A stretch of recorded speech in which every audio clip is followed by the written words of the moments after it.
Are you ready for something really cool? Good morning. Today I've got my newly acquired Hangar 9 T-34 Mentor in my arms, and I am going to do an engine run fuel tank plumbing test on this engine on the airplane as it sits now. Now this is going to be basically simulating exactly what it would be like for me to take this out to the flying field. So those of you that have watched the Facebook Marketplace number 9 video, One Step Closer, will understand more about this, and if you haven't seen that, I suggest you go watch that. But this is an ARF I picked up just like this. It came to me with an engine, radio installed, well, less a transmitter. I installed that. And I've spent several hours in the last couple of days getting this thing airworthy and at least engine test worthy. So what I'm going to do is stake this thing to the ground, and we're going to go through a startup procedure, tuning this engine, and I'll be doing a lot of talking while this thing is on the ground also. So let's just do it.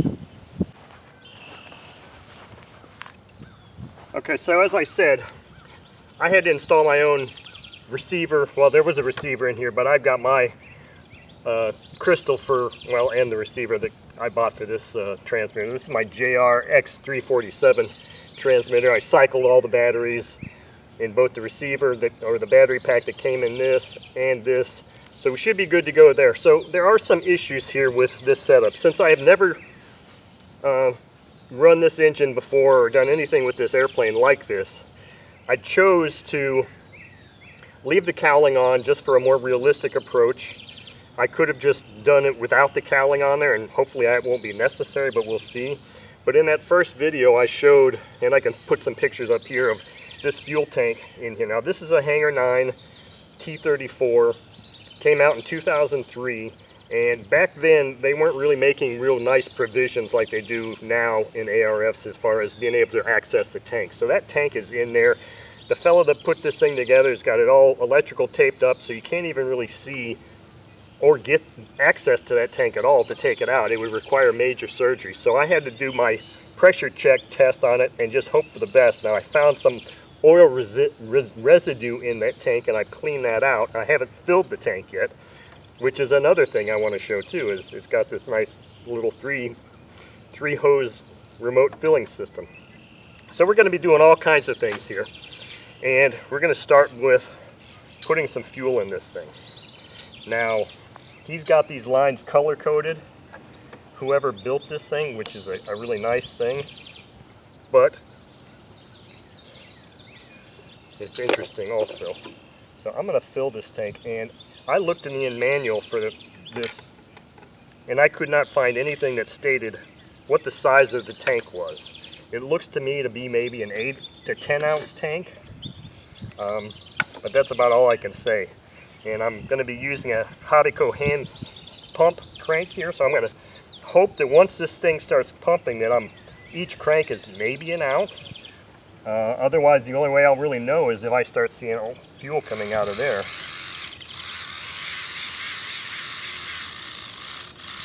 Okay, so fuel's here. It's almost at the pump now. It's 1, 2, 3, 4, 6, 7, 8, 9, 13, 14, 15, 18, 19, 20, 21, 22, 23, 24, 26, 27, 28. I'm going to stop there because I can see about how much fuel I put in there. This was a full container.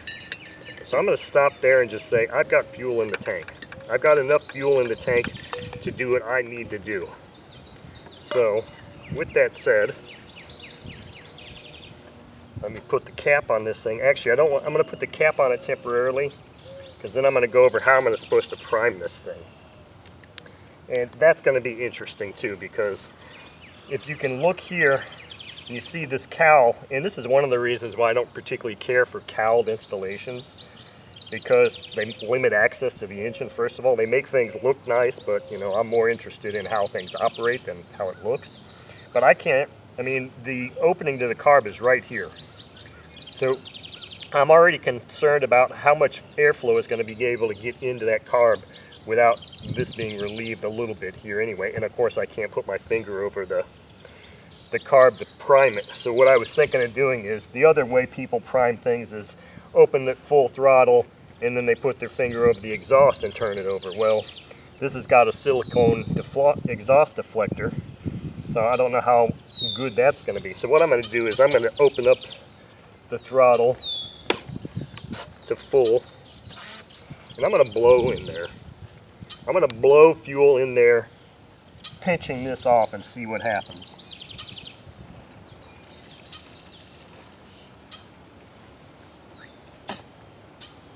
I don't know if that did anything or not.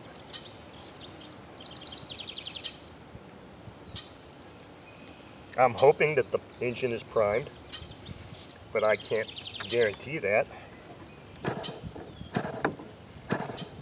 So the other parameters that I haven't talked about are, this is an OS 46AX1, version 1 engine. So this engine also dates back to 2003 or 2004. And this is a never flown airplane. So this plane has never been flown, built but never flown. I thought that the engine might be never run, but that's not the case. I took the head off and I could see that it clearly had been run. So it's funny because the exhaust showed absolutely no signs of any kind of running at all. It didn't have any exhaust residue, didn't smell or anything at all. So now I need to go and grab my nice starter because I forgot to grab that. So one of the things I could do here now to check to see, and I've got an Enya number 3 plug in here. I'm starting with an Enya number 3 plug. This came with an APC 11.6 on here. Ordinarily I would use a 10.6, but I figured what the hell, I'll just use this one. Control surface check here. Okay, enough playing around. Let's see if this thing is going to fire up. This high-speed needle is set 2 1/4 turns open from full.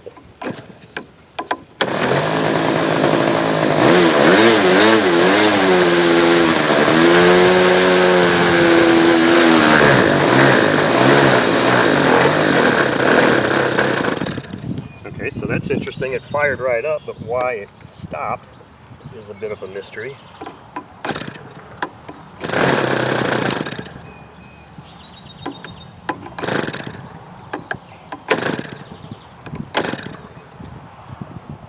Okay, so I'm not sure why it would do that. Maybe it has to do with airflow into the carb. I don't know. You know what I can do though?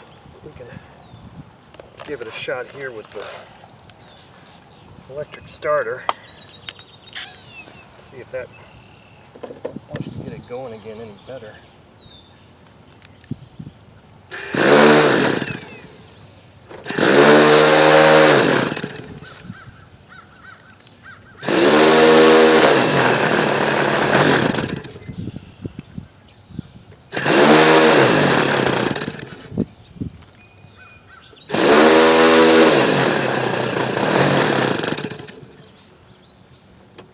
So I'm not sure why it's not continuing to run here. I don't know if we've got a fuel delivery issue or the plug is not happy or what. Let's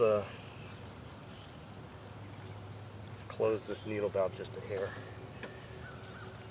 I don't know if maybe my igniter isn't staying firmly in place on that.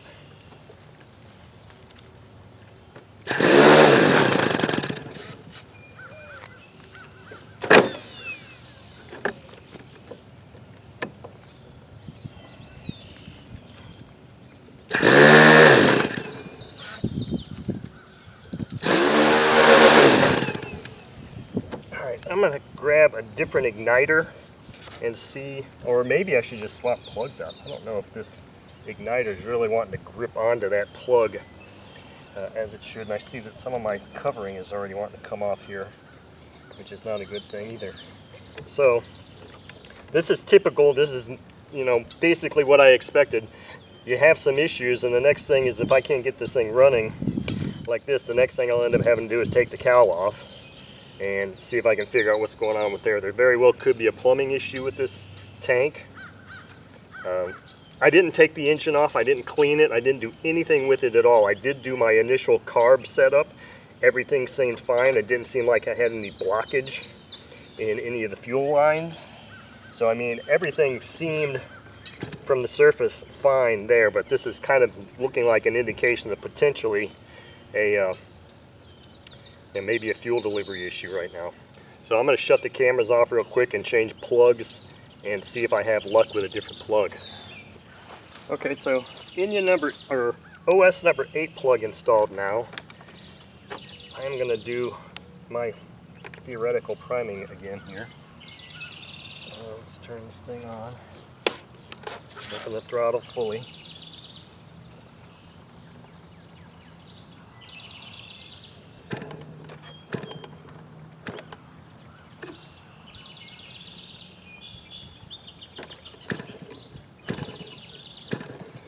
See if that does anything.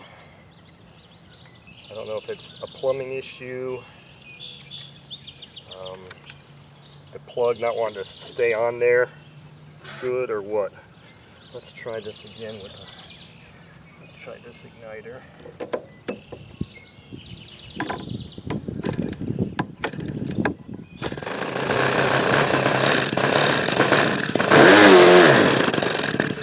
See, it wanted to go again.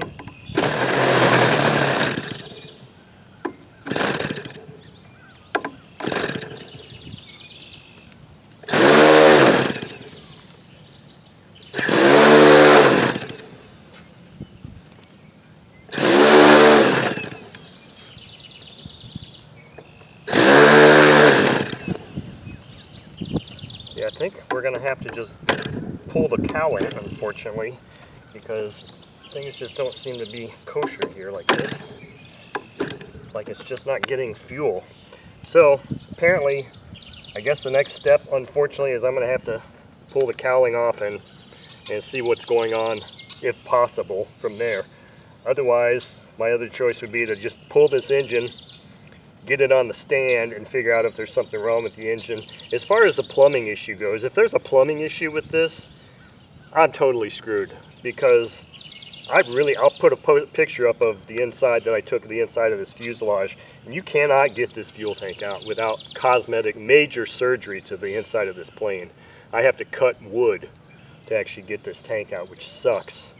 So we're hoping that I don't have to go there. So what I'm going to do now is I'm going to shut all this stuff off again and pull the cowling and see if I can figure out something from there. I've got the cowling off, and I think I see fuel in this line. Yeah, there's fuel in this line, so that seems fine. Let's see if I can blow anything. Let's just test this one step at a time here. Yep, so that's clear. Let's test my, better yet, let's not do that. Let's just prime it the way I would have normally primed it. I've got the throttle full. I've got fuel. So there's fuel in there. Let's just give this a shot again and see what happens here. See if there's anything that looks different. I mean, everything looks fine to me.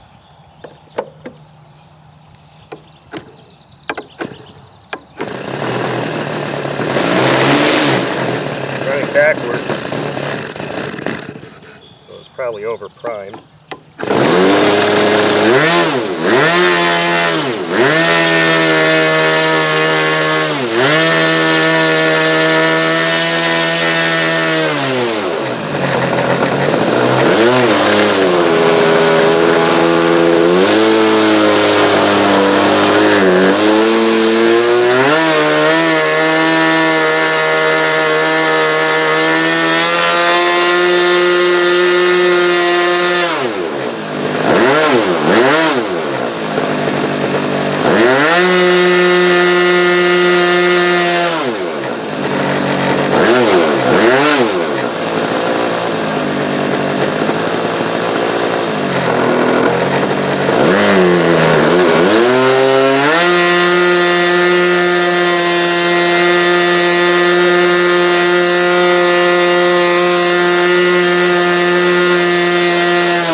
soon as I go get the tachometer, it craps out on me.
Okay, so all I can say is I am shocked that my freaking covering that I put under here did not stay.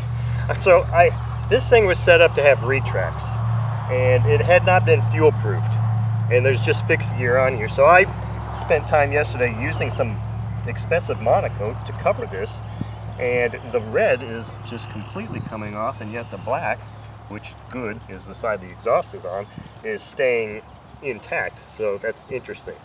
But anyway, so I am convinced that the issue with this engine not running was that cowl issue. I am absolutely convinced that that was just shutting off airflow, because what was happening was the opening of the carb is right here, and there's no, I mean, how are you going to get airflow coming in there? So unfortunately, that means I'm going to have to, and I can test this theory also, is just cut open an opening there so that it allows airflow, because why else would it just suddenly just start running? I'd already changed the plug on it, and I can even put the Enya plug back in here and run it some more and see what happens. It's sitting here squawking at me. Let me turn it off. But I mean, as you can see, this engine runs fine. It loaded up a little bit, but it seems like the low speed needle is set pretty good too. So I mean, there you have it. I am pretty sure that the issue with the way that thing was not wanting to run at all was because the intake to the carb was just not getting any airflow coming into it at all, because everything else seems fine right now. So there you go. There's your engine run on an airplane for the day. I'm not sure if I'm completely done. I don't really have the tools here with me to relieve this. About the only other thing I could do is maybe put that Enya number 3 plug back on here and run it again and see if that changes anything. I may have to put a little bit more fuel in here, because I'm honestly not sure how much fuel is in there either. So let me do that. I'm going to swap plugs, and we'll take another quick little run here. Okay, so I've got the Enya number 3 plug in here. I put just a little bit more fuel in here. Let me turn my radio on. Give it full throttle, and let me prime it again now. Okay, so we're primed. Let's see if how this thing wants to run with the Enya plug.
why it just died there. So here's what you would do also.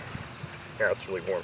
So if you're going to set this up for flight, and you kind of do what I just did there at the end, which I didn't really explain what I was doing, is you find the peak RPM, lean it till you get to the peak RPM, and then you can either lift the plane up at a 45-degree angle and see how it responds, but typically what I would do is I would just lean it to the peak RPM and then back it off until you're dropping about 500 to 600, 700 RPM.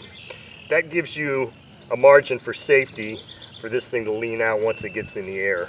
That thing got really warm. Now, I'm not saying, now you're seeing that there is a major difference in peak RPM between those two plugs. Don't assume that it's the result of the plug, because when I had that 8 plug in here, I probably didn't tweak that thing out like I just did with this plug. So I probably could have got more RPM with that number 8 plug. So don't make the assumption that, oh, the Enya plug is that much better, because I can't say for sure that it is, because when I had that 8 on there, I may not have actually tweaked this thing up like I did here. And it looked like this was, it hit a peak of 11,270 with a 11.6 prop and 5% nitro fuel with that Enya number 3. But I mean, it could very well have done the same thing with the OS number 8 plug. So that's how you would set this thing up for flight, is peak it and then back it off until, you know, I don't know, between 500 and 800 RPM to give yourself a margin of error so that it doesn't lean out in flight. So this has been a very successful and a very good learning thing for me, because, and this, it goes a long way to why I really dislike cowled installations, because access, you can't access the engine, you can't see things a lot, and then of course you have one like this where it would appear, I'm not saying conclusively, but I will say that it would appear that that was the reason. So the other thing I could do here before I shut off for the day is I could go ahead and put this cowling back on and we can prove it. Now that we know that the engine's running, why don't we do that? It'll only take me a few seconds or a few minutes to do that, and we'll put it back on and see if the engine will still run. I'm not out of fuel, I'm sure of that, and we have it running tweaked, so let's just do that. I will shut the cameras off one more time, put the cowl back on, and we'll give this a shot again and see if we can definitively prove that that's the reason. Okay, so I've got the cowling back on. I primed it before I put it on, and I took the high-speed needle valve completely out because it was easier to do that, to get this off and on than to remove this little L thing. So I'm going to be resetting my needle valve. So that's closed. 1, 2, we'll start with 2 turns open. Turn on all power, and let's fire it up and see what happens.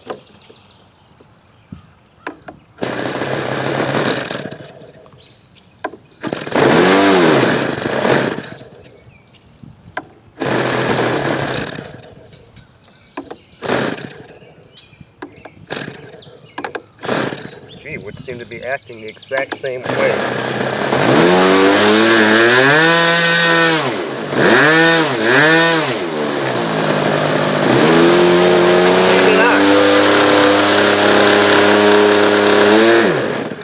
Well, maybe. So, see? I was ready to say, okay, I was wrong, but I'm not so sure I am now.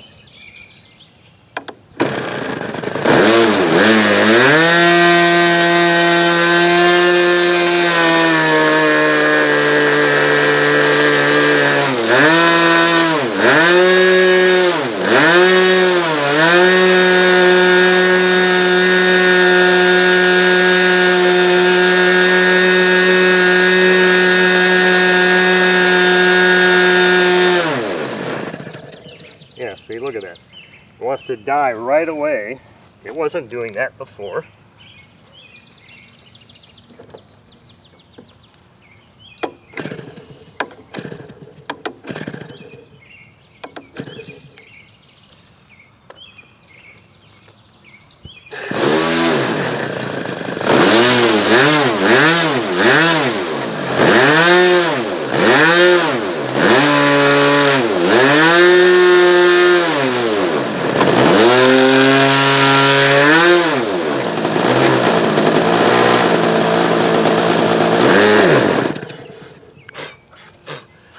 I've seen enough.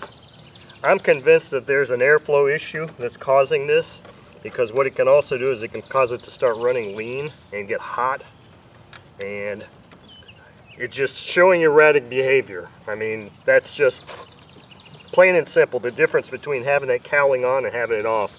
It was running perfectly without it on, and it runs now, but maybe it's not doing its transition, doesn't like the idle. I had to raise the idle speed up just to try to keep it running, because I think at lower RPMs it's just not getting enough airflow.